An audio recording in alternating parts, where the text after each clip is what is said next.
¿Qué es lo que ocurrió con Otis? ¿Por qué no hubo un mejor pronóstico o un pronóstico más preciso y con mayor tiempo? ¿Qué conocemos y qué no conocemos en la parte científica, en este caso de el cambio climático y de los fenómenos meteorológicos extremos? Personas que tienen una condición, digamos, sumamente modesta, a veces incluso precaria. Por supuesto que tienen, si es que tienen, es una huella de carbono mínima, ínfima, y sin embargo son las personas menos adaptadas, con menos resiliencia, con menos aguante y que sufren más los impactos del cambio climático. Veíamos en Acapulco los grandes condominios de lujo que se quedaron vacíos, inmuebles, ventanas rotas, sí, está bien, los tendrán que reconstruir. Las viviendas de miles y miles de personas desaparecieron. La siguiente conversación se grabó el día domingo 29 de octubre de 2023, unos cuantos días después de que el huracán Otis pasara por territorio mexicano, tocando tierra en la costa de Acapulco y destrozando los hogares de miles de familias guerrerenses que en este momento necesitan nuestra ayuda. En este programa no nos enfocaremos en alzar dedos críticos con el fin de generar controversia. Desde el Instituto Mexicano para la Justicia creemos y sentimos firmemente que los contenidos en largo formato, es decir, las conversaciones profundas con actores clave, tienen la capacidad de informar acerca de diversos temas de una manera profunda, humana y dentro de un contexto, además de que nos abre la puerta a entretener y educar a quien esté interesado con estos contenidos.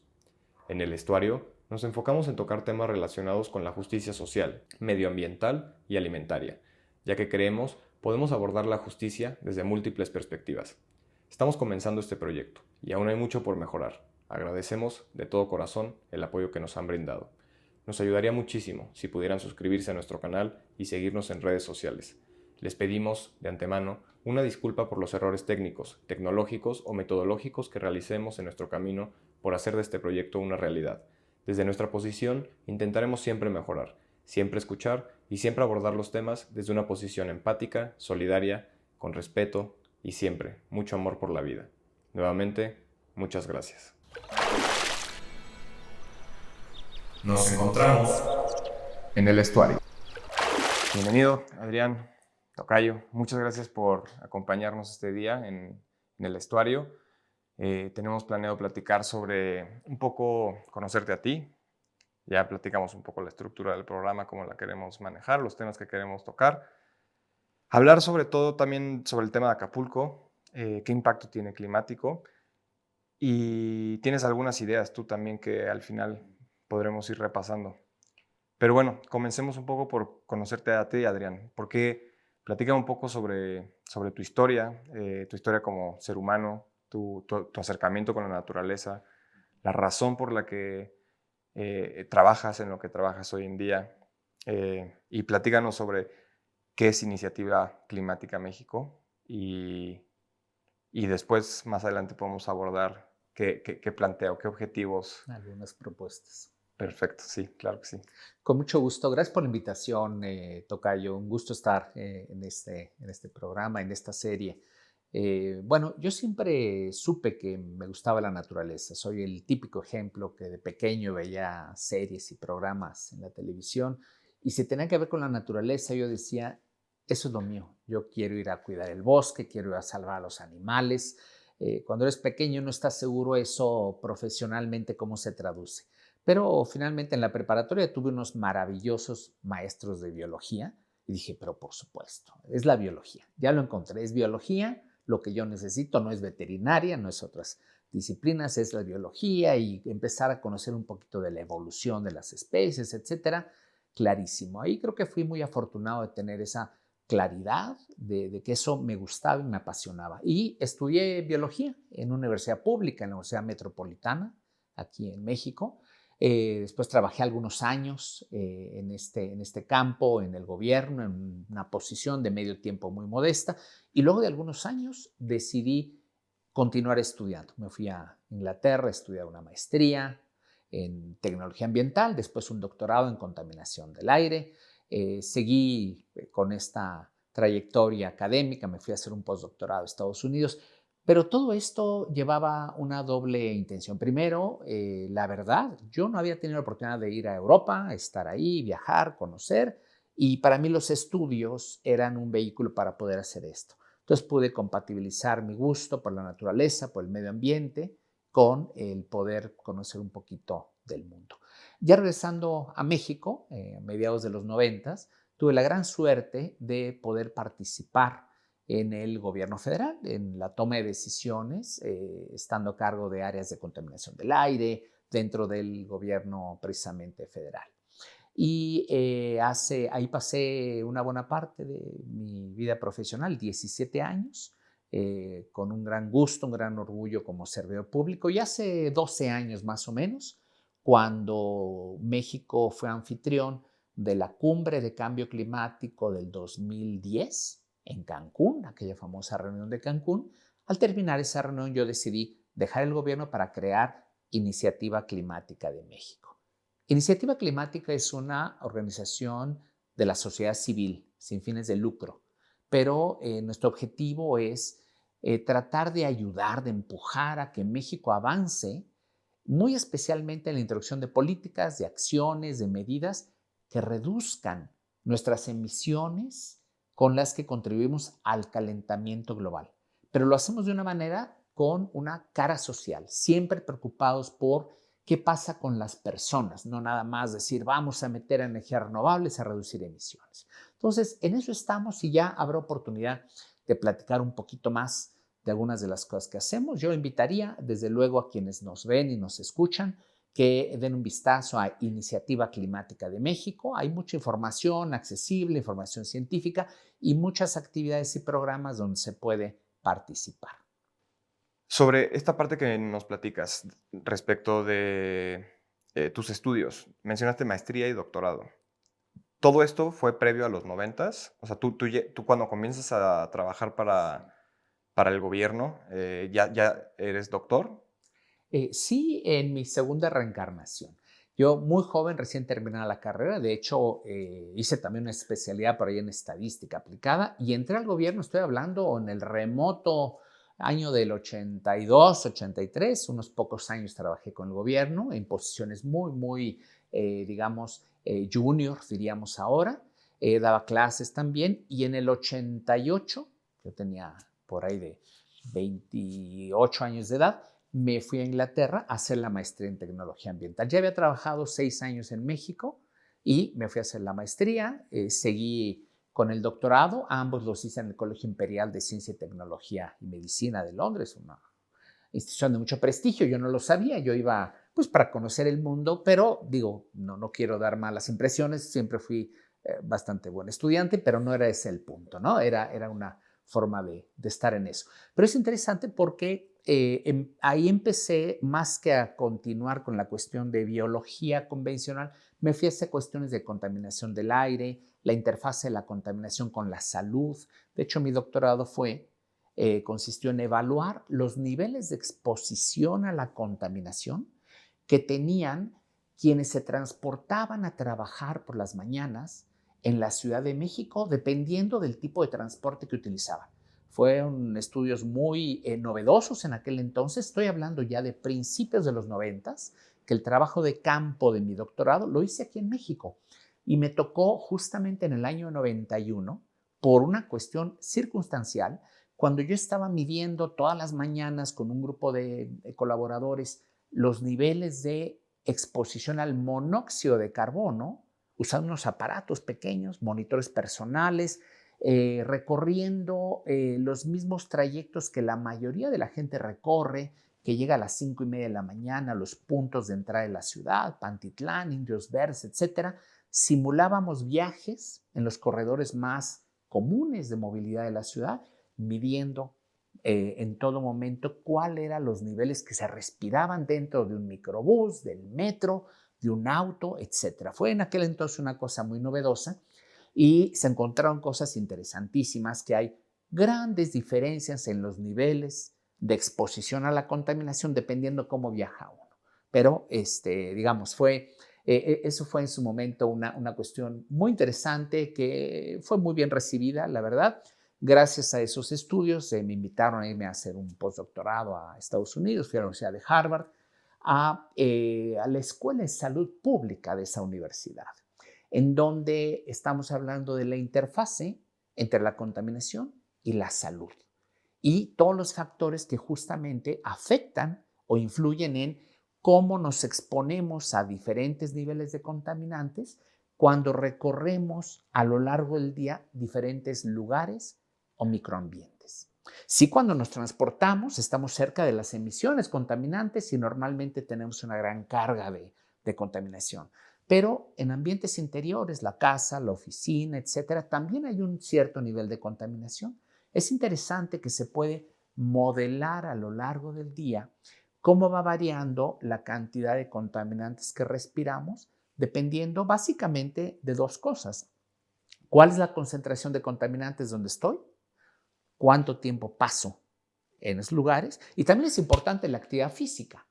Si estás ejercitándote muy fuerte en un sitio de alta contaminación, metes más aire por unidad de tiempo y por tanto la dosis de contaminantes es mayor. Entonces hay una serie de factores, podría contarles historias del tema durante mucho tiempo, pero un área muy interesante que, por cierto, después vamos a ver que se vincula claramente con el tema que hoy vamos a hablar, que es cambio climático y los eventos extremos, como fue el huracán Otis en Acapulco. ¿Por qué?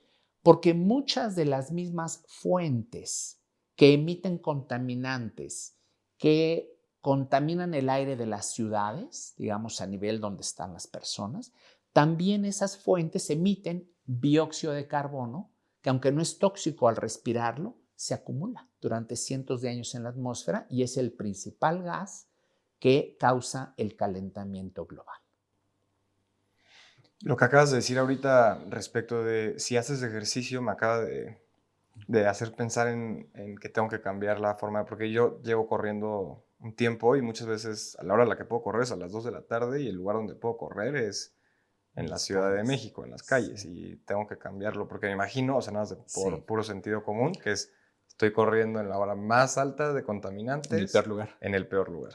Sí, Entonces, esto es muy interesante, esto que comentas, y es una forma en la cual el conocimiento científico, en este caso, sobre cuál es la distribución espacial y temporal de los contaminantes que afectan a la salud en una ciudad, es fundamental, justamente para, con modificaciones de comportamiento, de hábitos, a veces de horario, a veces de lugar donde uno hace actividades, puedes tú en algunos casos modular o reducir los niveles de contaminación. Comentamos un poco más de este tema. Está demostrado que existen gradientes muy fuertes de contaminación en la medida que te alejas de una fuente de contaminantes, va reduciéndose el nivel de contaminación. Explicamos esto un poquito. Si estamos en el centro de una avenida con mucho tráfico, ahí, justo ahí, si medimos los niveles de contaminación de monóxido de carbono, de partículas finas y de otros contaminantes, ahí donde pasan los autos, la contaminación es muy alta. Por tanto, hay algunas personas que tienen, digamos, riesgos por estar ocupacionalmente expuestos a altos niveles de contaminación. Policías de crucero, vendedores ambulantes, están ahí todo el día. Ahí la contaminación es muy alta, pero varios contaminantes importantes, en la medida que nos alejamos unos cuantos metros, especialmente los gases. Las partículas se comportan un poquito diferente, pero los gases van bajando rápidamente la contaminación, el nivel 20, 30, 40 metros. En otras palabras, si vas a correr en la calle, corre por calles pequeñas. No corras junto a los autos. También hay una variabilidad dependiendo de la hora del día. Y esto, bueno, hay que ver cómo se comporta a lo largo del día los principales contaminantes. Y hay uno muy común en la Ciudad de México y en otras ciudades de México, del que se habla mucho y del que tenemos altos niveles casi todos los días, el ozono. El ozono es un contaminante que tiene un patrón de distribución en el día muy claro.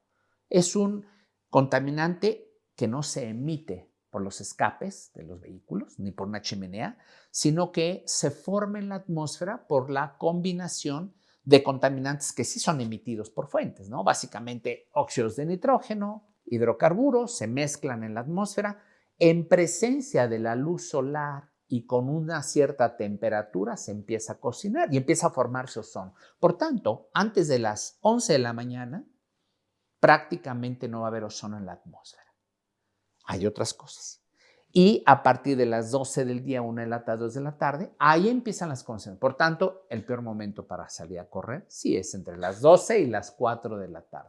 Pero lo interesante es cómo la ciencia, con algún entendimiento no tan sofisticado de ciertas cosas, uno puede regular estas cosas. Último ejemplo, también está demostrado por esto de la influencia de la proximidad a las grandes avenidas, la mayor contaminación, etcétera, que viviendas que están sobre grandes avenidas o que están cercanas, 20, 30, 40 metros de grandes avenidas, en general van a tener sus habitantes, van a estar respirando día a día un poco más contaminación de quienes sus viviendas están un poco más retiradas. Estoy hablando 50, 60, 70 metros, no estoy hablando de que estén en el medio rural a 2 kilómetros. Entonces, son algunos ejemplos interesantes de cómo de manera práctica el conocimiento científico se puede utilizar, en este caso para cuidar nuestra salud, cambiando algunas cosas relativamente sencillas de nuestro comportamiento. Totalmente.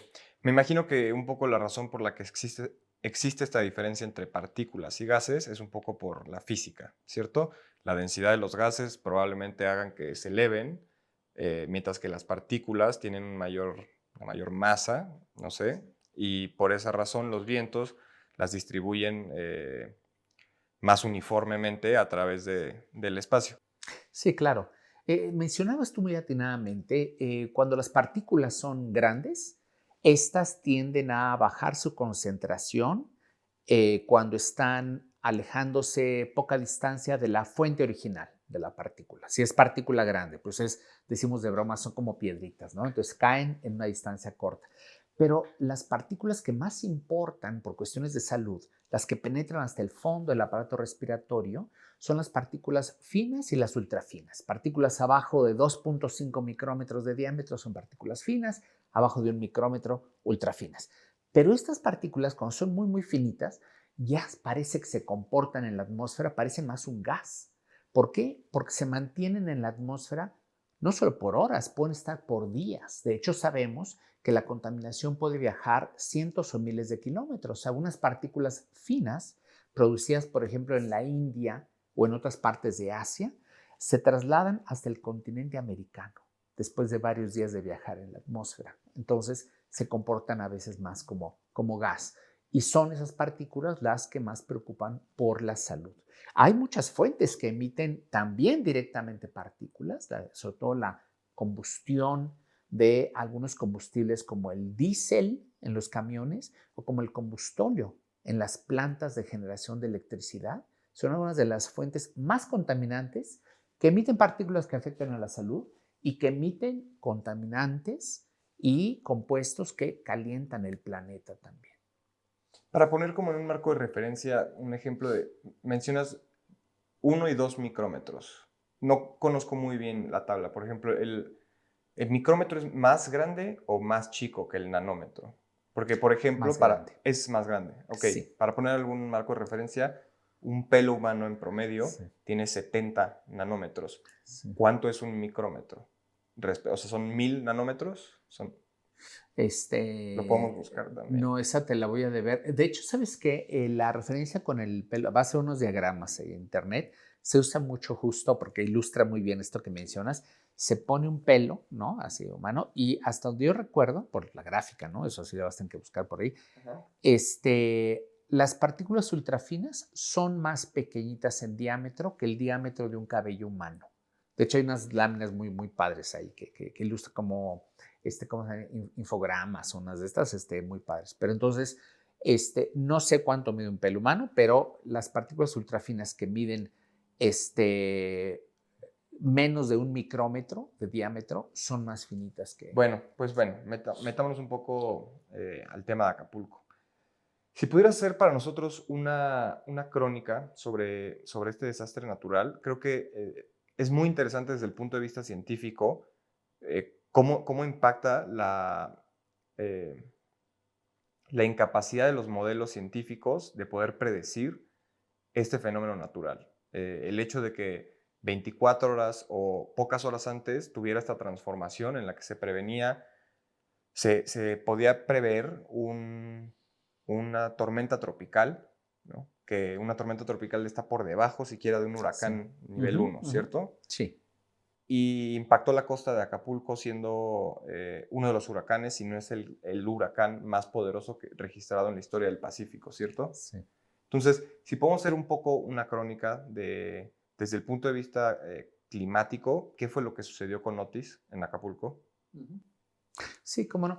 Hay que entender, cuando pensamos en la ciencia, qué conocemos y qué no conocemos en la parte científica, en este caso de el cambio climático y de los fenómenos meteorológicos extremos. A ver, históricamente, lo que se sabe muy bien es cuáles son el conjunto de condiciones, características meteorológicas, de temperatura, de humedad, de velocidad de los vientos, etcétera, que pueden dar lugar a la formación de tormentas tropicales y eventualmente de huracanes. Eso en términos generales se conoce bastante bien. Ahora, también se tiene una muy buena capacidad de pronóstico en términos generales cuando viene la formación de la mayor parte de los tormentas tropicales y huracanes. Y como digo, la identificación con tiempo es que la mayor parte de los huracanes, pensando en la cuestión de las Américas y en la parte de México, se forman, por supuesto, en el mar, ¿no? En el mar, tanto del lado del Atlántico como del Pacífico. Y un factor fundamental es que la temperatura del agua, entre más caliente la temperatura del agua es más probable que cobre una tormenta tropical mayor energía, mayor fuerza y vaya escalando justamente en su fuerza para convertirse en un huracán de categoría 1, 2, 3 hasta 5. Ahora, ¿qué es lo que ocurrió con Otis? Y que hoy la gente se pregunta, tal como lo mencionas, ¿por qué no hubo un mejor pronóstico o un pronóstico más preciso y con mayor tiempo? Yo separaría dos tipos de cosas. Una, la capacidad que sí se tiene de pronosticar eventos con una cierta antelación, en este caso, unas horas antes, si el equipo y el grupo del Centro de Huracanes que está en Florida pronosticó y dijo, cuidado, porque en las siguientes horas vamos a tener un huracán de mucha fuerza en la zona del Pacífico. Pero luego viene una parte de incertidumbre, porque hay eventos y hay circunstancias que son un poco, déjeme llamarlo, azarosas. Esto es, el lugar exacto donde puede pegar un huracán. Si va o no a cambiar de rumbo y que eso va a determinar que vaya a cobrar más fuerza o que vaya a irse reduciendo su fuerza, etcétera. Entonces, aquí, en términos gruesos, sí se sabía que se estaba formando un huracán y yo creo que lo que falló en gran medida fue la falta de protocolos y de programas previamente establecidos que puedan detonarse de manera clara para que en esas horas que sí se tenía conocimiento previo, se puedan detonar los programas de prevención de desastres para disminuir no los daños a la infraestructura y a los materiales, pero sí prevenir las pérdidas humanas. Entonces, sí, la ciencia no puede, digamos, hoy predecir con varios días de anticipación un huracán nivel 5 que pegue en Acapulco exactamente, no, pero sí tuvimos varias horas y lo que falló fue la preparación. La preparación no solo para este evento, sino que sabemos que tenemos cada año históricamente una temporada de huracanes. Sabemos que hay 5, 10, 15 fenómenos importantes por temporada. Y una de las cosas que nos dicen los científicos que estudian el cambio climático es que el cambio climático se puede caracterizar, entre otras cosas, de manera muy clara porque habrá una mayor frecuencia e intensidad de eventos climáticos extremos de varios tipos, empezando por los huracanes. Claro. Digo, aún no sabemos cuál fue la verdadera dimensión del impacto, ¿no? O sea, la, hay información diferente por todos lados. En redes sociales podemos ver que hay gente que está hablando de que hay cuerpos tirados en la calle Sí. y en las noticias podemos ver la cifra oficial que son alrededor de 30 fallecidos. lo cual es extraño, ¿no? Uno cuando puede ver las imágenes, ojalá sea real, ojalá la pérdida de vidas humanas sea mínima. Sin embargo, el impacto, lo que se observa en los videos, hace difícil pensar que esto así sea. Hay un modelador de desastres de Enki Research, Chuck Watson, que estima el daño entre 10 y 15 mil millones de dólares, que son alrededor de 271.728 millones de pesos. Estamos hablando que, por ejemplo, para una entidad como Guerrero, que su PIB, estaba ahorita revisando, el año pasado, tuvo un valor de 227 millones, 227.408 millones de pesos. Entonces, estamos hablando de que es alrededor de un año, ¿no? Si estoy leyendo bien esto, o sea, 227.408 millones de pesos. Yo entiendo que son 227.408 millones de pesos. No sé si lo estoy leyendo mal o solo son 227.408.000. No lo sé.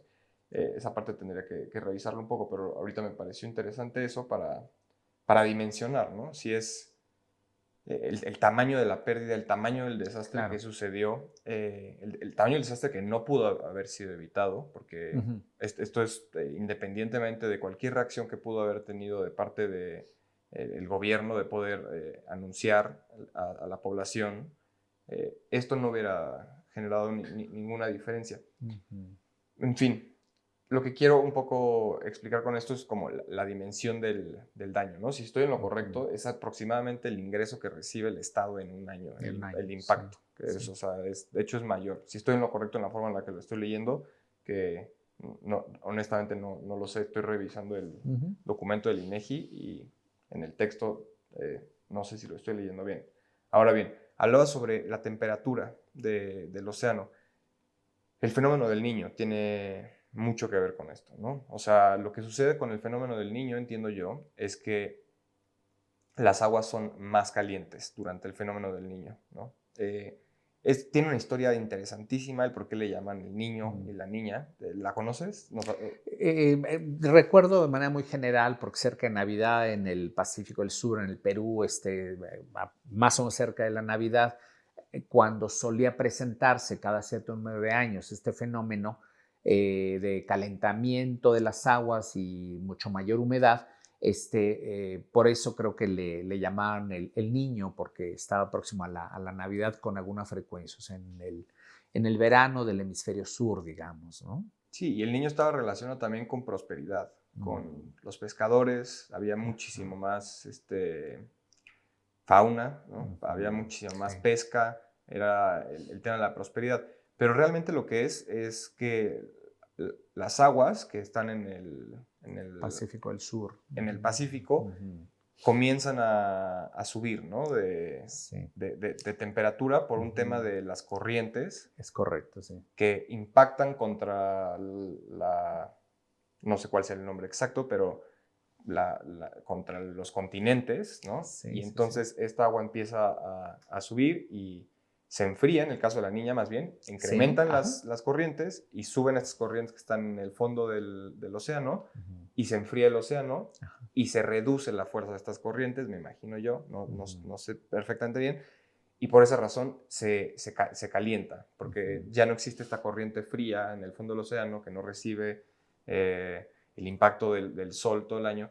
Y entonces esto genera que las aguas estén más calientes, lo cual reproduce a los peces y tiene un impacto positivo para los pescadores. Y al mismo tiempo tenemos estas consecuencias como las que pudimos ver en Acapulco con Otis, que tuvimos los vientos más altos que hemos tenido en muchísimos años. Me estaba platicando un amigo, de hecho, que, por ejemplo, el tema de los paneles solares, que me pareció interesantísimo, es que la forma en la que están instalados los paneles solares es para resistir vientos de los últimos 50 años. Los últimos 50 años hay una media. Una estadística, sí. Exacto, y es para este tipo de vientos resisten estos paneles solares. Y estaba viendo justo videos de Acapulco y no resistió ninguno. Salieron volando. Salieron volando todos, lo cual generó, estaba viendo un video de un pescador en Proceso que decía que ya no pongan paneles solares porque se murió de miedo porque había vidrio, estaba todo lleno de vidrio el aire, y que por eso también podemos ver en las imágenes cómo los árboles están completamente rasurados por la cantidad de vidrios y partículas, y que no creo que hayan sido nada más los paneles solares. Creo que esa era la perspectiva de lo que él vivió, ¿no? Lo que él pudo ver. Pero, en fin, es realmente interesante cómo no estamos preparados para estos fenómenos, para estas catástrofes. No tenemos la infraestructura, y más adelante quiero hablar sobre eso, si tenemos que prepararnos en infraestructura o tenemos que reducir emisiones.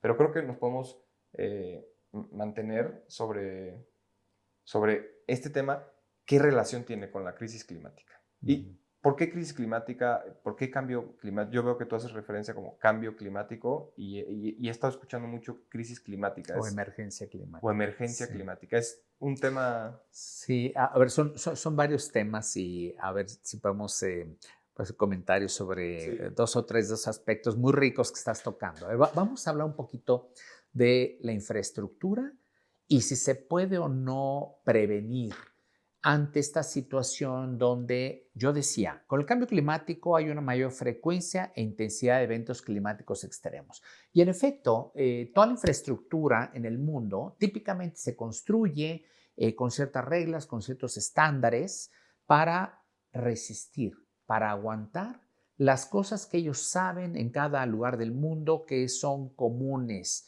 o cuestiones registradas que pueden ocurrir.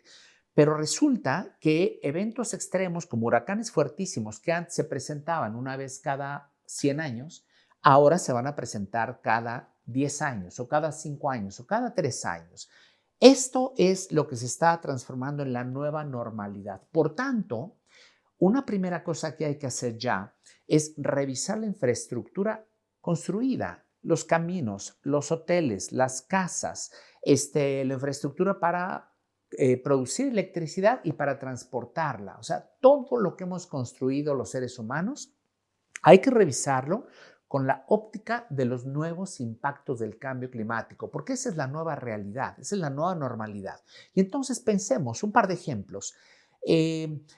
Los distanciamientos con respecto a la marea más alta, que históricamente en cualquier lugar del mundo se ponían para decir hay que dejar lo que en México se llama la zona federal, tantos metros de distancia de la marea más alta registrada.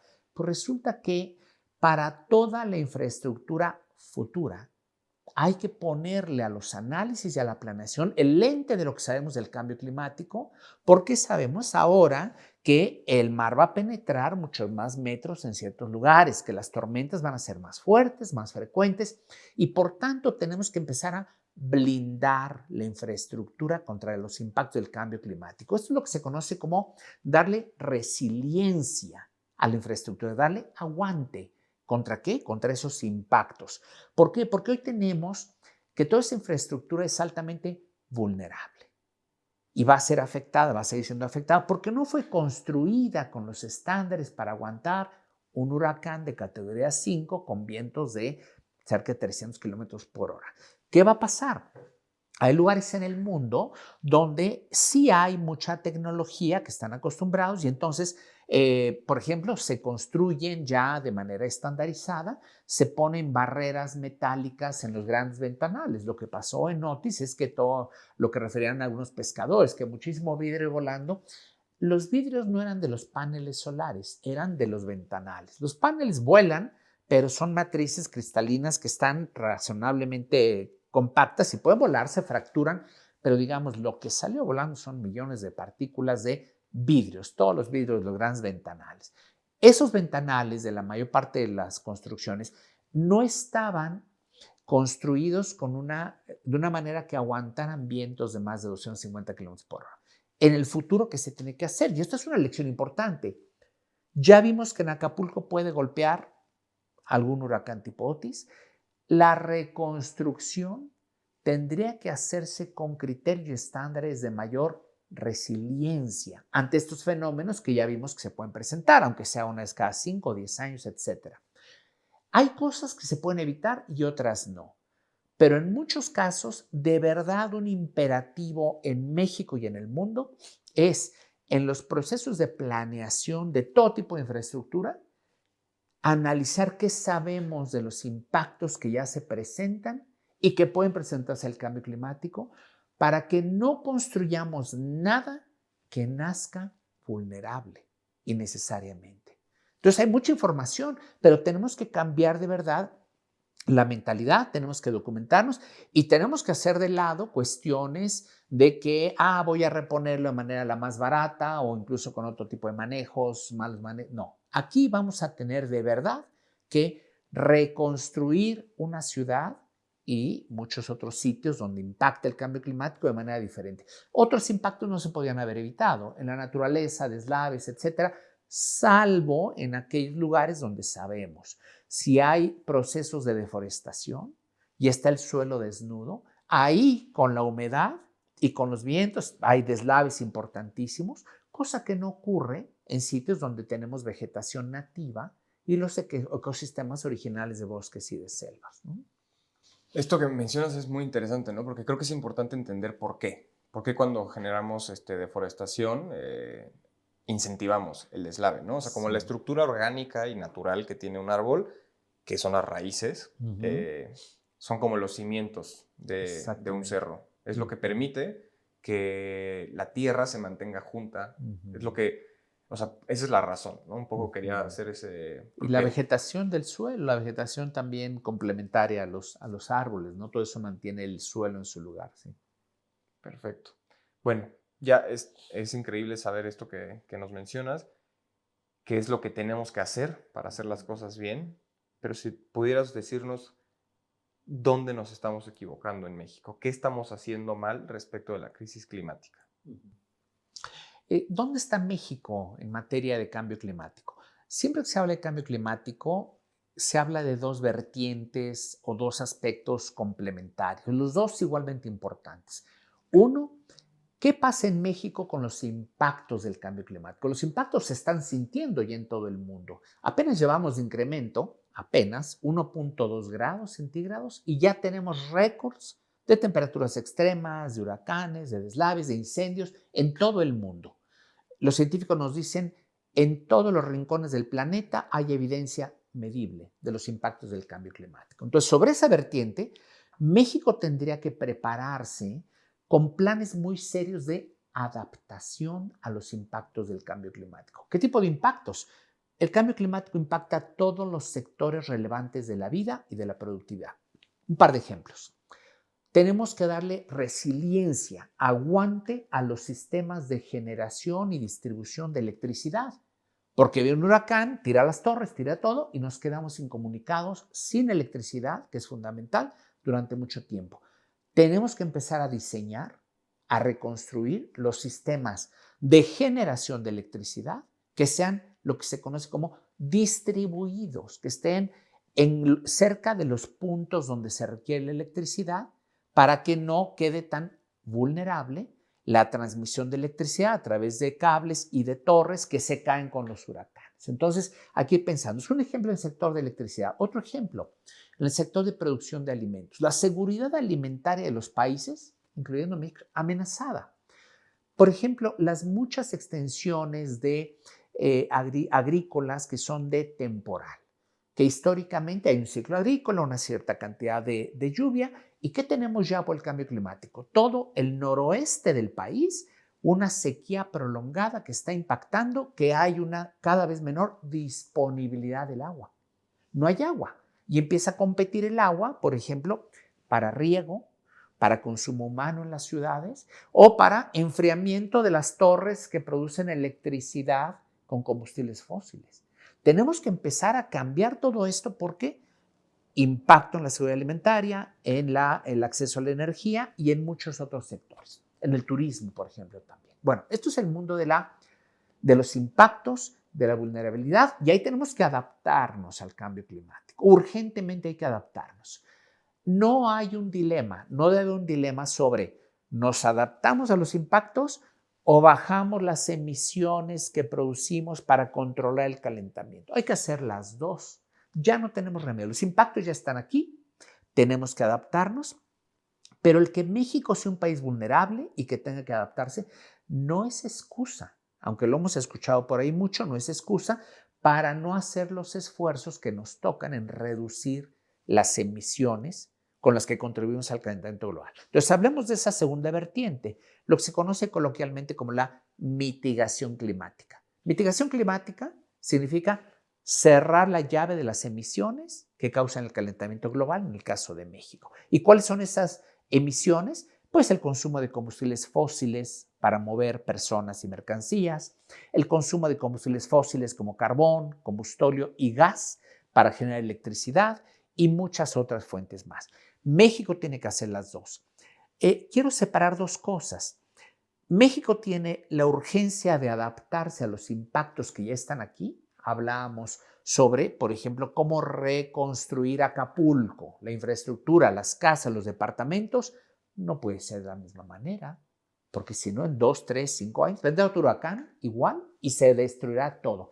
Eso es lo que se puede evitar, que se repita las pérdidas de infraestructura que puede blindarse contra ese tipo de eventos. Otros daños son difíciles. Y además, fortalecer todos los programas de protección civil y de prevención y atención de desastres para que no haya pérdidas humanas. Eso falló completamente y se tiene que mejorar. Pero volvamos al otro terreno, al de las emisiones. Ahí, en el mundo, ya inició una acelerada transición energética. Ya se sabe en el mundo que tenemos que abandonar idealmente antes de mediados de siglo, antes del 2050, tendríamos que estar llegando a cero emisiones en el planeta, todos los países, si queremos contener la elevación de la temperatura que no rebase 1.5 grados centígrados. México tiene que hacer su labor y nadie puede tener excusas de decir, es que México no es un gran emisor. México emite menos del 2% de las emisiones globales. A ver, en el mundo tenemos un rezago, hay una brecha de emisiones gigantesca y cuando un vaso está derramado, cada gota cuenta. México tiene que hacer su labor, pero sobre todo tiene que hacer su labor porque la transición energética, que es indispensable en el mundo, va a ser el motor de desarrollo económico y prosperidad si la hacemos bien. En cambio, si nos quedamos rezagados, usando infraestructura vieja, plantas de generación de electricidad que operan con gas, con combustible, con carbón, y las usamos más de lo que deberíamos, México va a perder competitividad, va a perder la posibilidad de generar empleos en áreas de generación limpia y México va a verse seguramente bajo la amenaza de que le apliquen aranceles al comercio en muy pocos años, a menos que cambie su matriz de generación de electricidad y que los productos que se producen en México lleven lo que se conoce como una huella de carbono bajita. Esto es, requieren energía para producir cualquier cuestión. Esa idealmente tendría que producirse usando energía limpia, no energía fósil.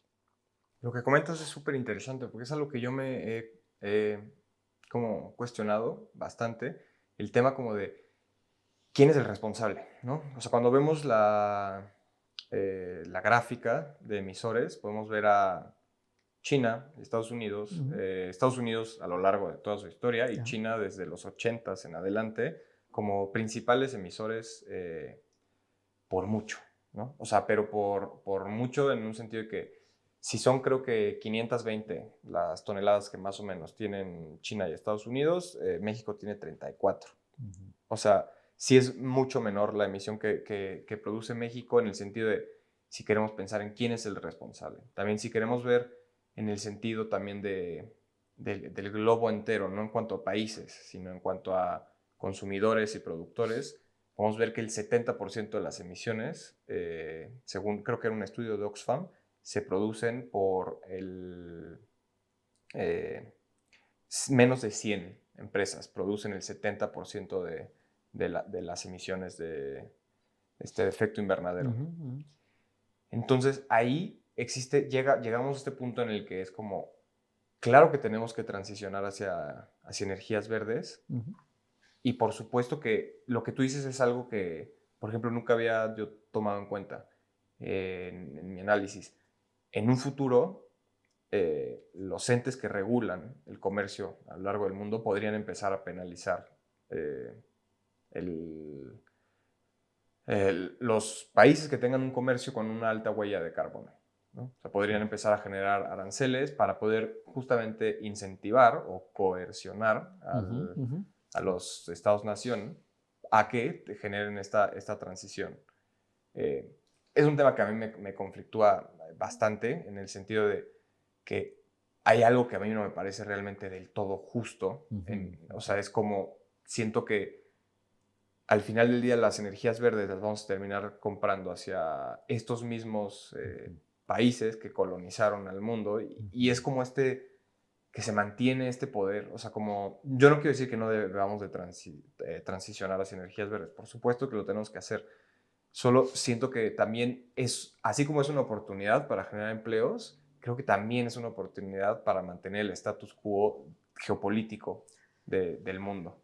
Sí, tocas varios puntos importantísimos. A ver, yo diría, primero, hay un principio reconocido en Naciones Unidas cuando se habla de cambio climático, y es el principio de que todos los países tenemos responsabilidades comunes, pero diferenciadas. Lo dice todo. Todos contaminamos, todos ponemos en la atmósfera dióxido de carbono y otros gases que están calentando el planeta, pero de manera diferenciada. Con un punto adicional que tú mencionabas atinadamente, cuando hablamos de las emisiones de gases de efecto invernadero, aquí hay el efecto de la acumulación. Prácticamente desde la revolución industrial empezamos a quemar carbón, empezamos también a deforestar de manera muy acelerada y cuando hablamos de la deuda atmosférica de los países, no es cuánto emiten hoy, sino cuánto han emitido en su historia, en los últimos 300 años. Que, por cierto, es muy difícil trazar cuando vamos hacia el pasado, las geografías cambian, los países, pero bueno, pero lo importante es el concepto, que lo que hoy tenemos en la atmósfera podemos considerarlo, hay quien habla como que tenemos un presupuesto de carbono limitado. Y es muy interesante porque imaginemos la típica imagen donde estamos en un espacio cerrado de vidrio y tiene agua. Y estamos así como en la caricatura, con el agua hasta el cuello y está subiendo y subiendo y subiendo. Lo que queda de aire en el caso del recipiente con agua es equivalente a lo que nos queda en la atmósfera de cuánto más dióxido de carbono podemos añadirle a lo que ya tenemos ahí para que el calentamiento global no vaya más allá de lugares inmanejables. Es el Antes de punto, que colapse. antes de que colapse. Y ahí, miren, unos números rápidos. Antes de la revolución industrial, en la atmósfera había 280 partes por millón de dióxido de carbono. ¿No? Lo importante es el número grueso, esos 80. Estamos esta semana en algo así como 420. Ya vamos corriendo a duplicarle. Nosotros los seres humanos le metimos mano a la composición natural de nuestra atmósfera y le pusimos más cobijas al planeta. Gracias al dióxido de carbono original, en esas 280 partes por millón, que la temperatura promedio del planeta es habitable. Si no estuviera esa capa de dióxido de carbono histórica, antes de que estuvieran los seres humanos, la temperatura promedio sería de menos 13, menos 15 grados centígrados en el planeta. Gracias a que había dióxido de carbono, cuando llegaron los seres humanos, es que tenemos estos rangos de temperatura totalmente vivibles. Pero ahora le estamos añadiendo, como decía yo, cobijas a la cama. Estamos ya arriba de 420 partes por millón y nos dicen los científicos, si llegamos a 450, lo cual puede ocurrir en esta década, es probable que estemos ya asomándonos a un incremento de la temperatura planetaria en promedio de 1.5 grados. Y aquí no es que ahí empiezan los impactos los estamos sufriendo desde hace años, incluso ahora que tenemos nada más 1.2 grados de incremento. Entonces, sí tenemos que parar el calentamiento. Ahora, volviendo al caso de México y la justicia, aquí hay varias cosas interesantes. En el caso de los esfuerzos de reducción de emisiones por parte de México, México lo tiene que ver como todo lo que puede hacer porque le conviene, porque tiene una racionalidad de beneficio social y económico, y con eso habrá beneficios ambientales y climáticos. No es una situación donde se le pide a México, sacrifícate y deja de sacar a la población de la pobreza, cancela la educación, cancela la producción de alimentos para que inviertas en paneles solares. Afortunadamente, hoy está alineado. Lo que es positivo, deseable y tiene una racionalidad social y económica, también lo tiene ambiental y climática. Entonces, no se trata de ir a sacrificarnos por alguien más. La cuestión de las tarifas ya es una realidad. Europa tiene por ley en el nuevo Pacto Verde Europeo, que es la ley con la cual Europa va a llegar a cero emisiones a mediados de siglo, tiene todo un capítulo de tarifas fronterizas por carbón. Y justamente lo que comentabas, por ejemplo, ya están las disputas con la India sobre si el aluminio, el acero y el cemento que la India produce y que exporta hacia Europa, en opinión de los europeos, conlleva en su proceso de producción una demasiado grande huella de carbono. Entonces, suena injusto, pero todo eso es lo que ya está ocurriendo. Estados Unidos no es si va o no a aplicar el mismo tipo de instrumentos, sino cuándo. Hace 15 años, cuando está el presidente Obama, se intentó preparar una ley de cambio climático en Estados Unidos, la ley Waxman-Markey. Y en esa ley, que por cierto no pasó en el Congreso, pero lo interesante es que llevaba todo un capítulo de tarifas por contenido de carbono. Esto viene muy pronto. Ahora, más vale que nos apuremos a hacer lo que nos conviene para que no tengamos que, uno, pagar más caro por producir, estar insistiendo casi de manera obstinada, producir con combustibles fósiles. Hay que sacar eso de inmediato, lo más rápido posible, en todo el espacio que tenemos para, digamos, incluso tener beneficios económicos. No tendríamos por qué quedarnos insistiendo en usar más carbón, usar combustóleo, incluso usar gas. El gas no nos va a sacar del apuro ni a México ni al mundo. Y no tenemos gas, por cierto. El gas, si seguimos utilizándolo, es lo que más atenta en contra de la soberanía energética del país, porque no tenemos, importamos 3/4 partes del gas que utilizamos, así que hay que tener muy claro, el gas no soluciona la cuestión de las emisiones de México y el gas no va a solucionar ni va a apoyar la cuestión de la soberanía energética del país. Claro, sí. Por soberanía energética, como para ponerlo en un poco el contexto, es la capacidad que tiene un Estado-nación, un país, de autosustentarse en energía. Y si, justo lo que mencionas, si importamos 3/4 partes, es lo que mencionas, del gas, nos metemos en un aprieto muy, muy severo en el momento en el que tengamos cualquier tipo de conflicto geopolítico, porque si dependes del gas, en cualquier momento te incrementan el precio, te cortan para poder Sí, hacerte pues, cualquier tipo presión. de presión, lo que sea. Sí. Estás a merced de un ente externo, que es algo indispensable Ujú. como país, poder tener la capacidad de mantener los motores prendidos, ¿no? O Sí. sea, y ahora lo que mencionas sobre que es como ya el colmo de los colmos, es un poco como este tema de usar carbón y usar gas, cuando ya hoy en día la producción solar es más Es barata, más barata, claro. ¿no? Sí. Ya hoy en día ya es más barata la producción solar, ya es más eficiente, ya es más un poco todo. O sea, hay muchas cosas que todavía no están muy claras sobre todo el tema de los vehículos eléctricos, si es Ujú. viable, si hay litio suficiente, si Claro. Son cobalto, minerales críticos, y sí. si el cobalto, el problemón que es por cómo se mina en Sí, claro. ciertas partes del mundo, es un broncón, ¿no? O sea, como esta parte de que nos volvemos verde de la noche a la mañana es realmente muy difícil, pero lo que tú mencionas ahorita creo que es un punto crítico y es, ya es más barato. Sí. Y quisiera comentar muy rápidamente esta cuestión de los términos que se manejan todos los días, los escucho yo especialmente por parte de diversas autoridades, términos que son diferentes pero que se manejan indistintamente. A ver, tenemos en primer lugar, Los países lo que les interesa es la seguridad alimentaria, perdón. En estos los términos que hemos estado mencionando, hay en primer lugar el término de la seguridad energética.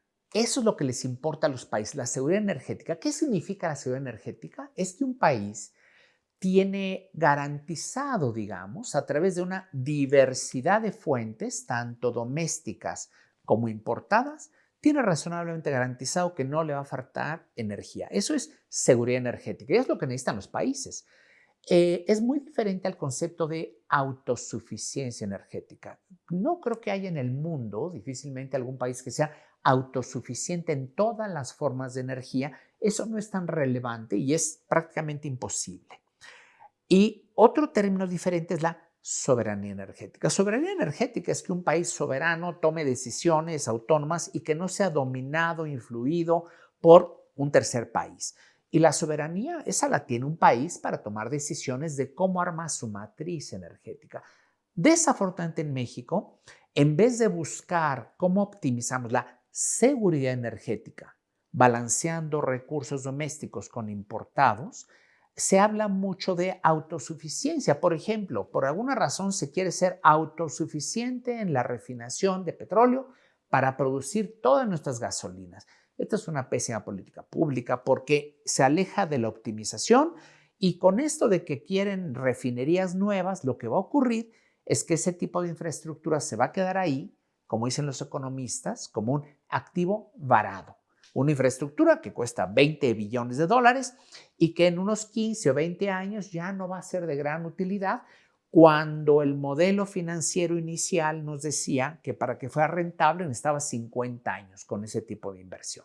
Entonces aquí hay que ser muy inteligentes, es una cuestión de optimización para buscar y garantizar la seguridad energética, no obsesivamente la autosuficiencia en todas las formas de energía. Ahora, hay aspectos de justicia. Comentabas esto que es importantísimo.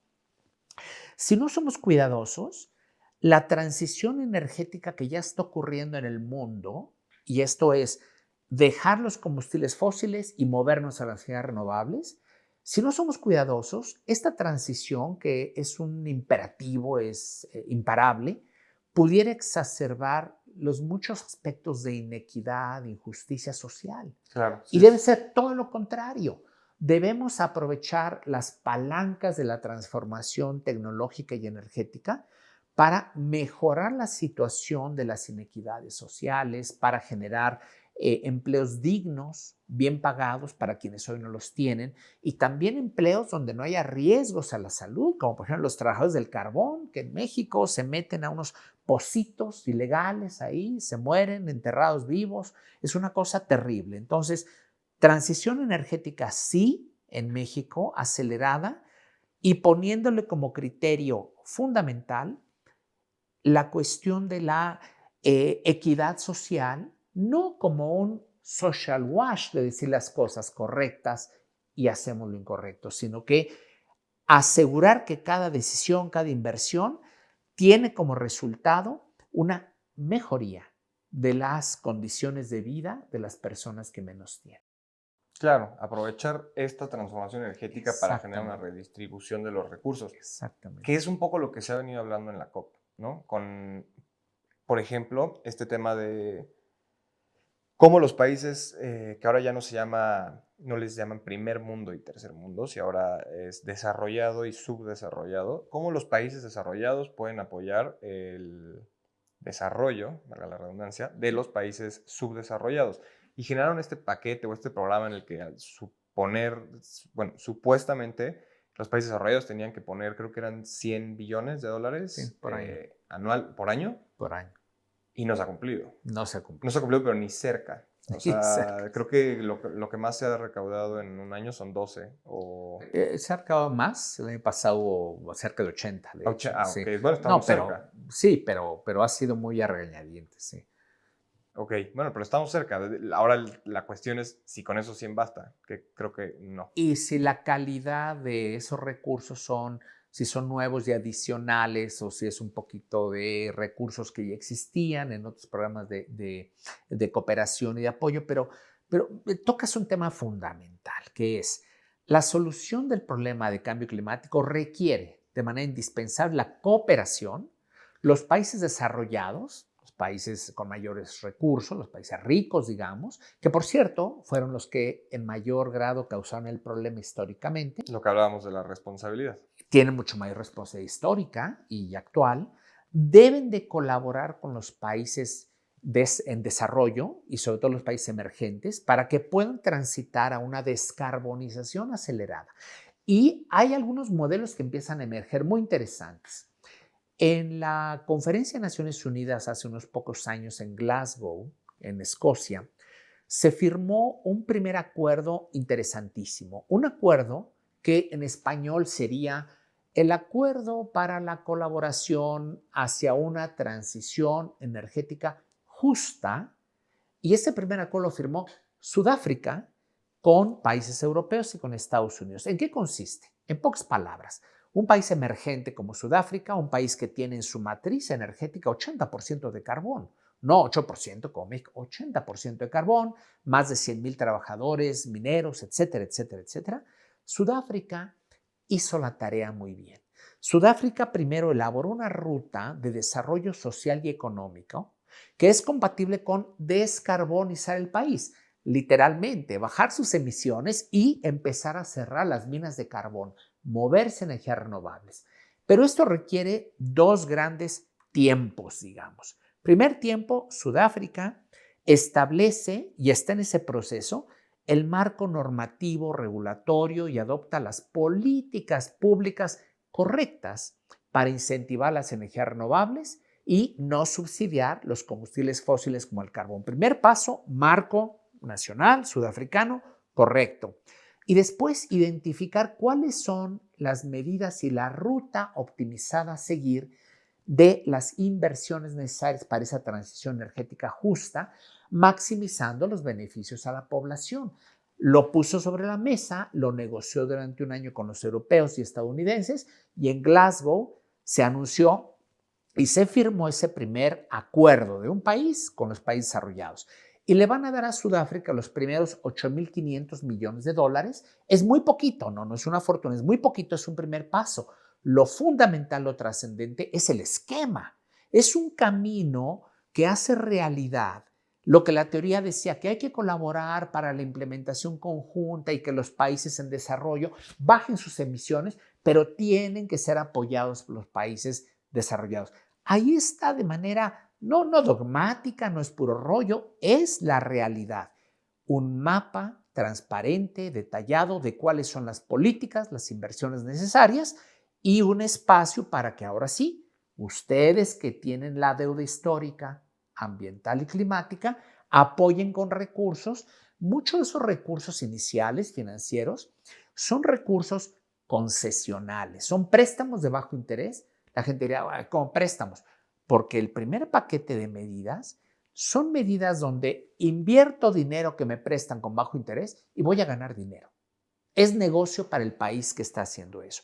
Vamos a necesitar más y vamos a necesitar inversiones complementarias a fondo perdido para que esos países puedan escoger la ruta que los lleve a también a cero emisiones, pero ahí sí hay costos incrementales que no puede pagar Sudáfrica y no puede pagar México, no puede pagar Brasil, no puede pagar Indonesia.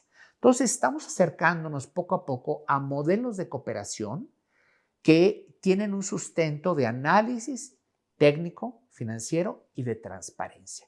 México, ojalá pueda en un futuro no lejano acercarse a la mesa, porque por cierto, después de Sudáfrica, ya Indonesia y Vietnam firmaron acuerdos semejantes y les van a dar mucho dinero.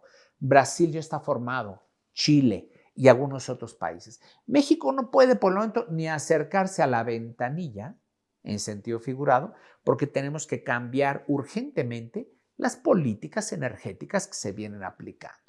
Hasta que no cambiemos ese marco y las políticas actuales, no podremos iniciar conversaciones serias con otros países, porque en este momento, ¿cómo les explicamos que estamos priorizando el despacho de la energía, la utilización de la energía con carbón, combustible y gas, y que solo cuando necesitamos más energía que venga la energía limpia y barata, solar y eólica. Tenemos que cambiar muy rápidamente y radicalmente la política energética de este país para entonces empezar a diseñar una ruta y un pacto para la transición energética justa, como ya lo están mostrando otros países que van adelante de nosotros. Perfecto. Sí, entiendo un poco que lo que esto nos permite a través de la colaboración es o sea, la palabra justa en este caso se aplica como al país que está recibiendo el apoyo, Los no en aspectos sí domésticos del país, sí. no en sí a la historia, ¿no? O Así sea, es. como a estos 8.500 millones de dólares que recibe Sudáfrica son un préstamo. O sea, es a lo que me refería, como que esta tecnología la adquieres con un préstamo que viene del país desarrollado, que es el responsable. Es complejo como... Pero te vas a beneficiar tú, claro, que claro, eso sería el estoy principal. completamente de Ajá. acuerdo de que Ujú. no, o sea, es este punto en el que no porque no sea perfecto no significa que no funciona, ¿no? O sea, Y es algo porque las que, otras alternativas son peores en este momento. claro, igual eres un país en desarrollo, ¿no? O sea, Sí. también es la realidad a la que nos enfrentamos, que el mundo no es perfecto y las situaciones no siempre van a ser las más justas y tienes que hacer lo mejor que puedas con las cartas que fueron barajeadas. En fin, antes de que empezáramos el programa estuvimos hablando de algo súper interesante que están haciendo ustedes, es de iniciativa climática. Sí. Ujú. Quisiera que me platicaras porque me parece algo, o sea, que profundicemos un poco en el tema del Net Zero Citizen. Me parece muy, muy interesante con un poco lo que mencionaste hace unos instantes del social wash, ¿no? Ya el green wash, de cómo le colocas la responsabilidad al consumidor en lugar de, o sea, como corporativamente, en lugar de asumirla tú como productor de esas emisiones en primera instancia. El social wash, que es como una alusión que tú haces también al greenwash.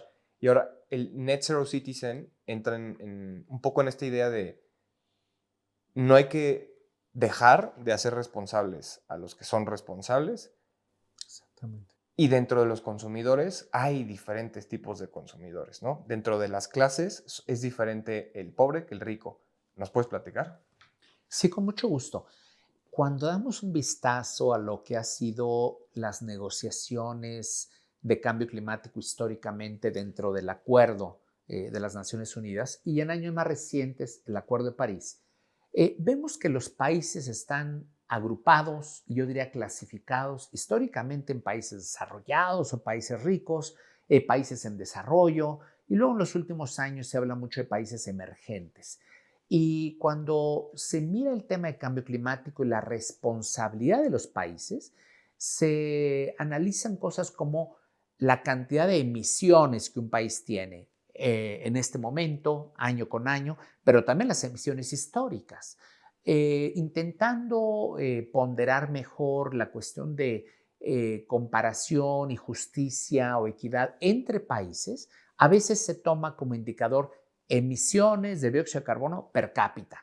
Claro, países como la India, con población muy grande, o incluso China, que en términos absolutos hoy es el mayor emisor, cuando lo ponderamos por su población, no es quien tiene las emisiones per cápita más grandes, la tiene Estados Unidos y algunos otros por ahí. Bueno, pero más allá de estas clasificaciones gruesas de los países según su nivel de ingreso, su PIB, etcétera, es importante dar una mirada más cercana, especialmente a los países emergentes. ¿Por qué es los países emergentes? Estoy hablando de India, China en cierta forma, Indonesia, Sudáfrica, México, Brasil, porque son países grandes, son países que son parte del G20, de las 20 economías más grandes del mundo, y estos países de conjunto van a tener en un futuro cercano la clave de salvar o no al planeta en términos de cambio climático. ¿Por qué?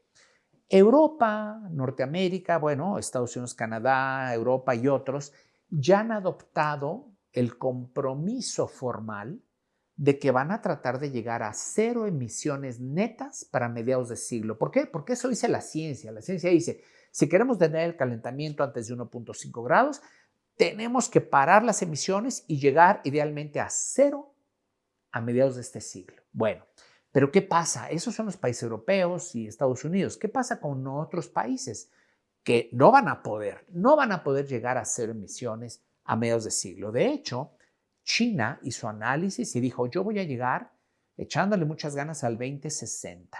La India dijo, no, pues yo también estoy haciendo muchos esfuerzos, tengo gigantescas metas de renovables, pero yo solo puedo alcanzar en mis proyecciones cero emisiones al 2070.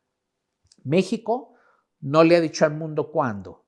En un rato platicamos, estamos haciendo análisis en ICM para hacer la tarea para México, decir México cuándo podría llegar.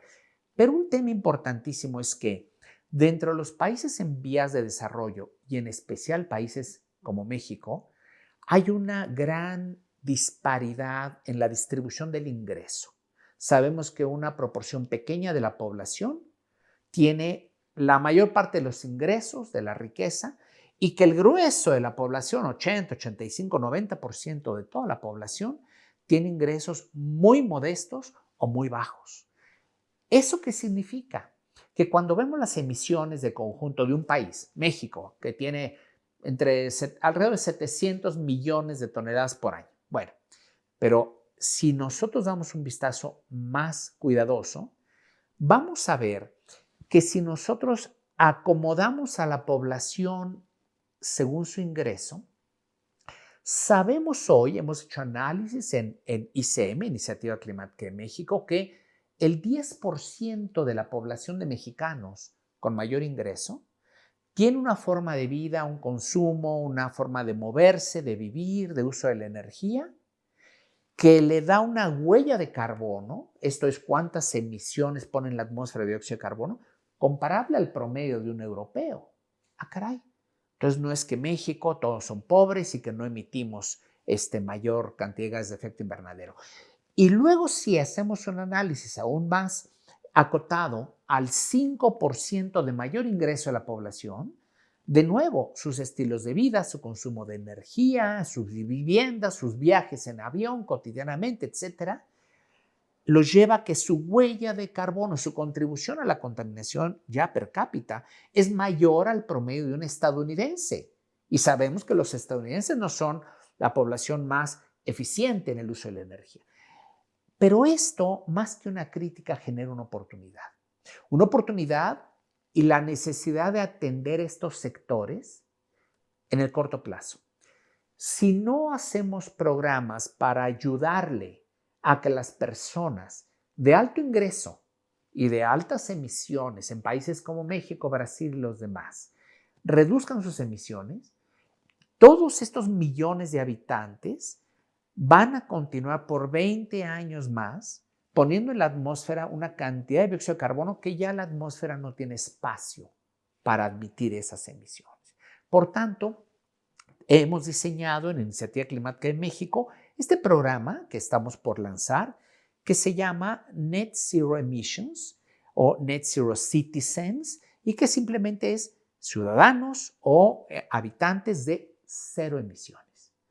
Estos grupos poblacionales de alto ingreso hoy tienen altas emisiones, pero tienen la posibilidad de en relativamente poco tiempo cambiar radicalmente su estilo de vida y sus tecnologías y su forma de moverse para alcanzar dentro de esta década, sin ningún problema, diría yo, cero emisiones. ¿Por qué? Porque son personas que tienen un alto poder adquisitivo y pueden perfectamente instalar paneles para generar electricidad en sus casas, pueden calentar el agua con energía solar también, pueden instalar sistemas de iluminación de altísima eficiencia en sus hogares, pueden moverse con vehículos eléctricos o, ¿por qué no?, también entrarle a la movilidad no motorizada. Nada impide esto. Pueden bajar el número de viajes, pueden cambiar sus hábitos alimenticios, hacer un esfuerzo para que ojalá sean líderes que muestren que ellos que sí tienen la posibilidad y los recursos de hacerlo, tienen la conciencia, la información y deciden cambiar sus vidas para tener un legado en donde quienes pueden avanzar lo hagan y que no tengan esta contribución de emisiones que, como ya mencioné, no cabe en el planeta. Por eso es tan importante atender estos grupos poblacionales y vamos a estarles informando de los detalles de este programa en un futuro cercano. Esto es realmente interesante porque siendo que o sea, en cuanto a cuando lo vemos ya solamente en los consumidores, las clases altas son por mucho los que mayores emisiones Así es. tienen, y entre más altas son, Más. es de clase, es más absurdo el Sí. tamaño de las emisiones. O sea, ya cuando llegas a un punto en el que es como cuántos viajes en jet realizan a la semana, Ujú, ya son exactamente. emisiones o sea, que una sola persona cuenta por, no sé, 1000. ajá, Ujú. exactamente. Entonces, si pudiéramos, sería muy interesante poder ver como la población que somos, o sea, como en verdad si vemos quién es la persona promedio, ¿no? Que genera emisiones Ujú. y cuántas personas hay en día hoy en realidad En cada categoría. no, en el La- planeta Tierra. O sea, Ah, cuántas personas de esas hay, así. ¿no? O sea, porque no somos 8,000, ¿no? O sea, somos 100,000 Sí. millones de personas, Ujú. y lo que podríamos lograr ahí es reducir ese número. Exactamente. O sea, como, porque muchísima gente habla de que es que somos demasiado, ¿no? Y creo que esa gráfica sería muy, yo nunca estoy de acuerdo Mm, con esa, me parece muy feo decir sí, somos demasiados, como, ¿y a quién quitas? ¿No? Esa es la sí, primera pregunta que viene, como, ¿quién eres tú para decir que somos demasiados? ¿A quién, sí, a quién quitamos de aquí? ¿No? O sea, claro. como, creo que es como, de forma no voluntaria. Es un Ujú. pensamiento un poco radical, ¿no? Sí, totalmente. Hacia el eliminar una parte de la Ujú. población. En fin, a lo que voy con esto es que si pudiéramos ver cuántas personas somos realmente, podríamos, esta acción que tú dices, puedes decir, tú eres 3,000 personas y puedes ser cero. Ese es un indicador muy, muy, muy Tú muy puedes ser valioso. cero. Lo vamos a tomar en cuenta. Tú puedes ser cero, o Sí, sea, claro. tú puedes ser positivo, podrías tener un efecto positivo en el planeta, y eso sería algo como, a mí me parece increíble y los felicito por esa iniciativa, porque realmente sí es algo que puede generar una diferencia muy grande, poder reducir las emisiones dentro de la clase social y el sector que más emisiones produce. En esto que propones, y me parece muy interesante, lo vamos a retomar. México debe tener hoy en día aproximadamente algo así como entre 4 y 6 toneladas de dióxido de carbono por año por habitante. El promedio. Pero justo siguiendo la idea que mencionas, la mayor parte de los mexicanos, estoy seguro que están abajo de 1 tonelada de emisiones por año. Y sin embargo, ese grupo minoritario, muchos de ellos están en docenas o cientos de toneladas. Y aquí hay formas de hacer las cosas. No se pide y no se va a pedir que alguien de alto ingreso que tiene una huella de carbono muy grande, de pronto se vuelva un sibarita y que viva en una situación de absoluta incomodidad o restricciones. No, hay formas en donde se pueden acotar, compensar cosas. Ojalá se haya un cambio radical en muchos temas y otros, déjame dar el ejemplo de los viajes.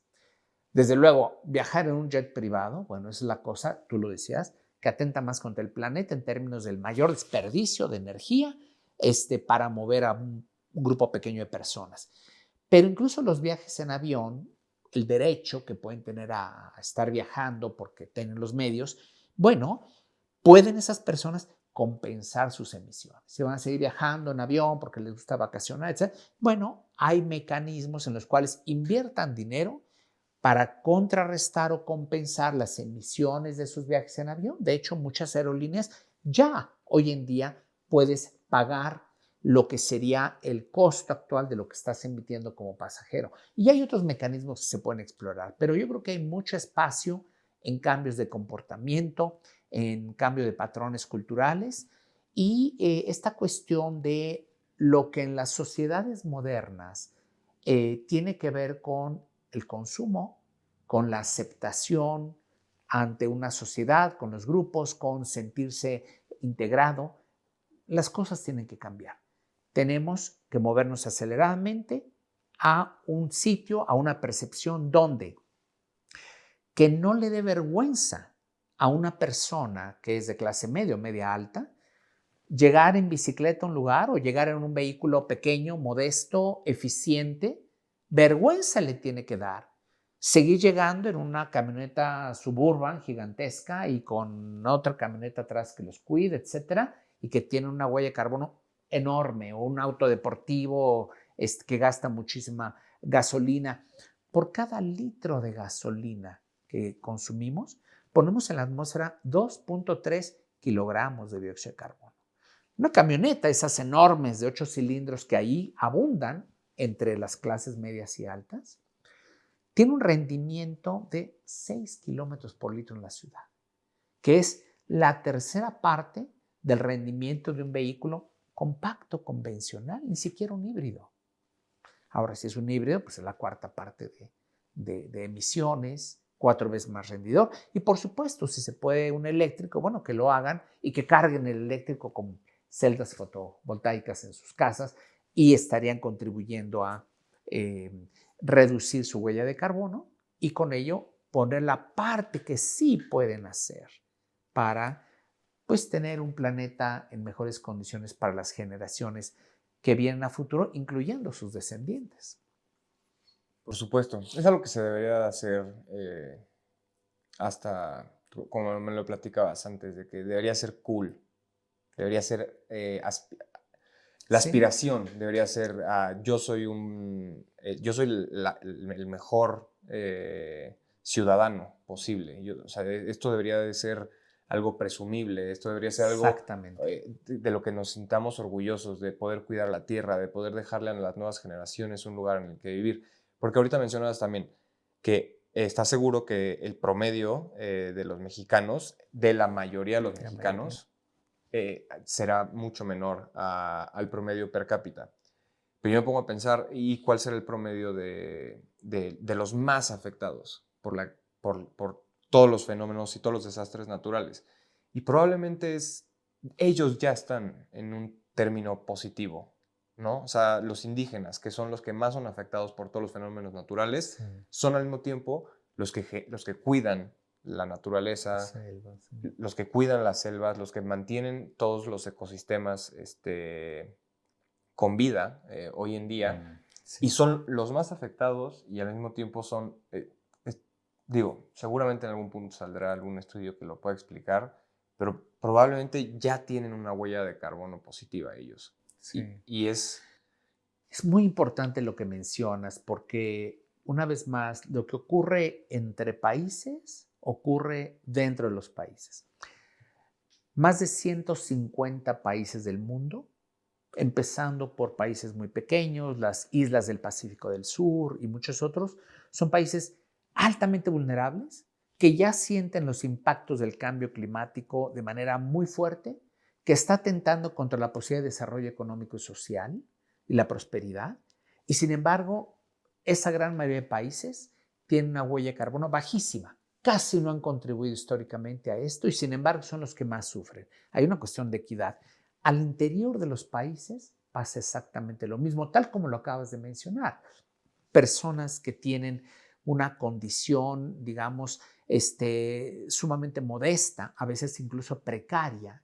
Por supuesto que tienen, si es que tienen, es una huella de carbono mínima, ínfima, y sin embargo son las personas menos adaptadas, con menos resiliencia, con menos aguante y que sufren más los impactos del cambio climático. Veíamos en Acapulco los grandes condominios de lujo que se quedaron vacíos, sin muebles, ventanas rotas, sí, está bien, los tendrán que reconstruir. Las viviendas de miles y miles de personas desaparecieron. No es que quedó el cascarón de un condominio de lujo, desaparecieron de raíz las casas de lámina, los animales, la poca agricultura que tenían, desaparecieron. Ellos sufrieron los mayores impactos y eso está un poco fuera del ojo público y son quienes normalmente están pues, con los mayores impactos y sufrimiento, este tipo de cuestiones. claro, claro. Bueno, pues para cerrar con algún tipo de mensaje, quisiera mencionar que desde el Instituto Mexicano para la Justicia se está trabajando en alguna forma de poder recaudar, pues, comida, ¿no? Los artículos necesarios para limpieza, etcétera, para poder hacérselos llegar a estas comunidades. Para cuando salga este podcast ya va a estar ese programa publicitado, pero queremos incitarlos a todos a comprender la dimensión de lo que acaba de mencionar mi tocayo Adrián, de que estas personas se quedaron sin nada. No es el conocido que se inundó su departamento O perdió su yate. o perdió su yate, exactamente. Es el precio más caro, es el perderlo todo, es el no tener nada y perderlo todo. Entonces hay que apoyar, hay que empatizarnos con la situación de estas personas y pues nada, ya podrán ver cómo a través de nosotros, si así lo desean hacer, porque es clarísimo que ha sido el tema de las donaciones en tiempos recientes algo también más desastroso, ¿no? Lo que ha sucedido con que no llegan los No permiten la recursos. llegada de los recursos, sí. Exacto, la perversión que ha existido alrededor de todo este programa de vamos a apoyar y en realidad lo que termina sucediendo no es todo lo contrario. Pero, pues bueno, desde nosotros haremos lo posible por documentar la ayuda que suceda. Y bueno, creo que por esta vez es todo, Adrián. Te lo agradezco muchísimo. Qué interesante plática pudimos tener el día de hoy. Un gusto, tocayo, estar con ustedes y felicitaciones por esta labor, por los contenidos, por la conciencia social que en todo lo que hace el IMJU siempre ha tenido muy presente.